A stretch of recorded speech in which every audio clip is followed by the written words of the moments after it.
Some of the things that I feel like I can help this team. Well, first is my shooting ability. Obviously, there's a lot of shooters on this team, but just my shooting ability, my toughness on the defensive end.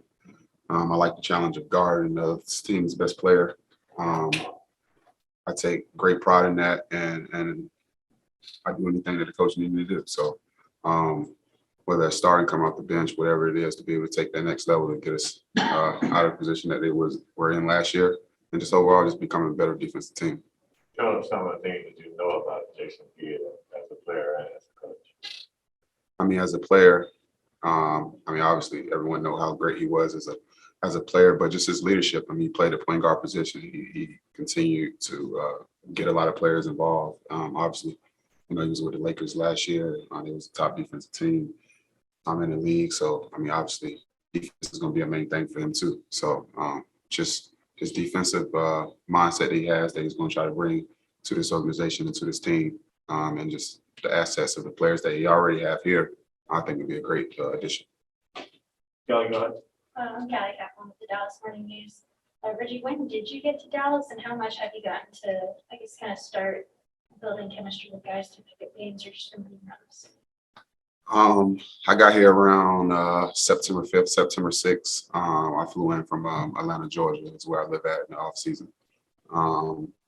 And just the chemistry, we've been getting great work in throughout the weeks that we've been working here. We've been playing pickup. The chemistry is building well. Obviously, it's been very competitive. There's new faces around. With adding me, Sterling, Moses, and all the other players and stuff that we have. So it's just all about just building chemistry and just continuing to play together. But it's been great pickup so far. Is there anything that stands out to you that maybe you either didn't expect and has happened, or that you were excited to see in those games? Well, I would just say that just from just being around this team, I definitely tell that this team, they all is in it together. It's always somebody laughing with another teammate or doing something like that. Just the togetherness and how close they are. It means a lot to me as a player that's coming from another team and then coming here and seeing how close they are as a team. That was one of the things that definitely stuck out to me. Mark. Hey, Reggie, Mark Followell, Mavs TV. Good to see you. Yeah, when you first came into the league, obviously, people knew about 3-and-D guys. That was something that was talked about. But now, the league has evolved and everybody's like, we've got to have a great 3-and-D guy on our team. And right. I was curious if you could speak to just your time in the league, as you've seen the way you play the game, how it's evolved into such a very, very valuable, important skill set to a good team. Right. Well, just with my skill set, like you said, I have is shooting and defense, and I felt like every team nowadays is definitely looking for that 3-and-D player, somebody who can space the floor and guards the other team's best perimeter. That was my way of finding my niche in the league. I came in as a straight shooter. Coming out of college, people didn't really think I could really put it on the floor, all different type of things. I just kept continuing to grow. And going into my 9th season, my game definitely has expanded. I feel like I've got better, and I've molded myself into the prototypical 3-and-D guy. And I hang my hat on that. And that's one of my niches of me being here in the NBA playing for 9 years. I found my niche. So I just have to continue to keep doing it and doing it at a high level. Hey, Reggie, Chuck Cooper, Steve Mavs Radio. You obviously had a niche with the Knicks last year. What made this so much more attractive to you to move as opposed to staying with something that? I definitely take my hat off to Tibbs. He was definitely a great coach for me. He pushed me on the defensive end. He pushed his team on the defensive end. It was a great organization there. For me, it was more about just being ready. And I felt like Mavs was like ready right now. I felt like they had that experience of, getting to the playoffs. New York, this was our first time going, not saying that we wasn't ready or experienced, but I just felt like the Mavs at that time in early August, I felt like they were along a lot more than where I was previously at. And I felt like, obviously it was cheaper here too. Be out of the cold weather.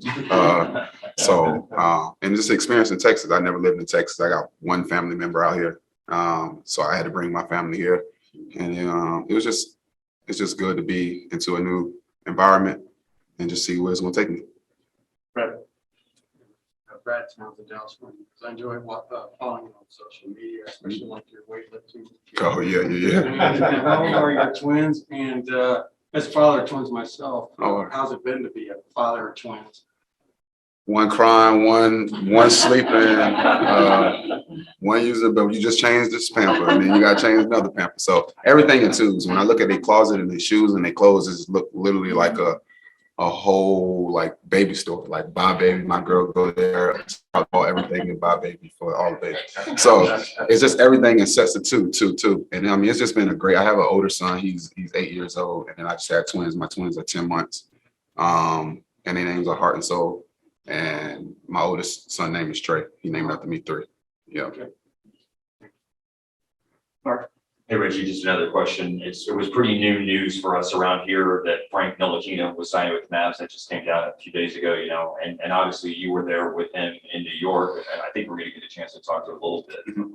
Was wondering if you could share from your perspective, what you could see in Frank's experience in New York through your eyes as his teammate and what he brings here to Dallas. His experience. I mean, I was there for 2 years with him. For 2 years while I was in New York, but I mean, he's a great defender. He's a person that, not a head case, a great teammate.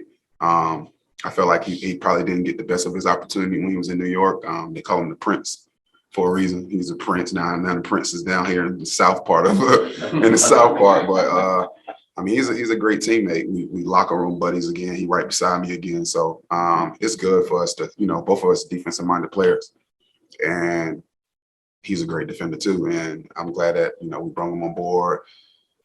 Help me get some nights off. But I mean, other than that, I mean, I think he's a great addition to the team, and he's definitely going to be a great asset. Okay, let's talk to Zoom real quick. We're going to start off with Kevin Gray. Kevin Gray, 105, the fan. Reggie, good to see you. Obviously, this team last year was 21st in the NBA in defensive rating. Can you talk about the mindset of wanting to guard the other team's best perimeter player every night and what you want to translate in terms of that mindset to your teammates as you go through this season? It's just all about will. I mean, and I feel like everyone in the league can play defense, and if they just just have the will and the want to be able to guard the other team's best player. I don't think that I have anything special. I mean, I just want to. I mean, I feel like I got kids, that's watching, and I definitely have the pride to be able to not be getting killed every night coming home. So I just got the pride to be able to go out there and compete. And I mean, for this team, I feel like we have some great defenders. It's all about just building trust, listening to what the coach is telling us on the defensive end and playing accordingly. And if we do those things, I feel like we can up that rate. Valencia. Valencia King with Real Talk Sports. Hey, Reggie, thank you for your time today. So one of the sayings that you're known for is, quote, "It is what it is." And I know that's a very plain and straightforward saying, but what does it mean to you, and how has it helped you throughout your basketball career? Well, I got a saying, "It is what it is." I actually got it off a movie, and I keep forgetting the name of the movie that I got it off of. But the guy had grabbed the kid, and he was like, "You see this tattoo right here?" He was like, "It is what it is." Matter of fact, it was about a kid that was getting pulled over in a police, something like that, and his uncle had a tattoo. "It is what it is." And to me, it just felt like, as a Black man here in America, I can't change my skin tone. I can't change who I am. I can't change any of that. And that's just the core of me. So I just go by the saying that it is what it is, and try to continue to just stay focused and stay forward. Lauren Gunn. Lauren Gunn, Mavs Moneyball. Hey, Reggie, great to have you here. You mentioned that you've been in the league for 9 years now. Could you discuss the experience that you bring to this locker room and how important building continuity is with the right blend of both veterans and young guys for a team that's really looking to make a deep playoff run? Well, when I first got into the league, I didn't play for literally like my first 3.5, 4 years. And, obviously you would probably think that you not doing something right. It just wasn't my time yet. And I had to, learn the game, soak the game up from the vets and the different coaching experience. So I've been from the lows to the highs, and some of my low points that I had was in my first 4 years of playing. So to the younger guys, just continue to get your work in, continue to stay ready. And when the opportunity comes, make sure you're ready for it. And that's exactly how my career played out. And my chance came up in Detroit, up under Stan Van Gundy, and he gave me that chance, and I just kind of just sold with it and finally made a name for myself. All right, we've got time for one more, and then we'll keep moving on meeting. Chris Henderson, go. Chris Henderson, chendo.com. So I have two questions for you, Reggie. So the first thing is this: you wore Kobe sixes on the court. Is that something that you're going to be sticking with this season, or what are you going to bring out? And also for the Mavs fans, what are your hobbies? I know you have the twins and you're hooping and you practice and stuff, but are you a gamer or anything like that?